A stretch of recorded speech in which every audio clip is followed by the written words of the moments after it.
Roy Mix, so nandito tayo sa ibang location. Kanina nandun tayo sa may sentro ng Arcastillo. So itong pinatayuan natin ngayon, Arcastillo pa rin ito na segment, no. So yan, ito na yung patuloy papuntang dugtong sa papuntang Leon Garcia.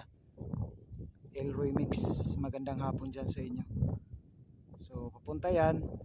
So yan, no, nakita natin yung dugtong na dugtong nila dyan, yung pangalan dyan, yung Leon Garcia.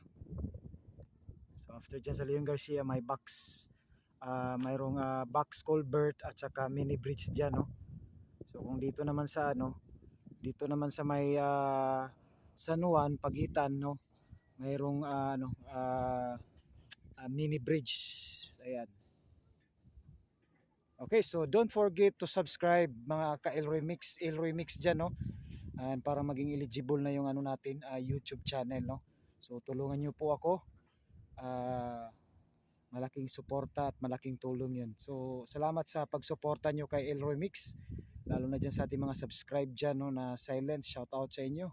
Sa mga bago, don't forget to subscribe, like and share, and paki-hit yung notify bell, and para updated po kayo lagi every time na nag-a-update tayo dito sa Davao City Coastal Road Project, no. So sa pangalawang phase na i-open this coming 2025 or 2026. Ayan.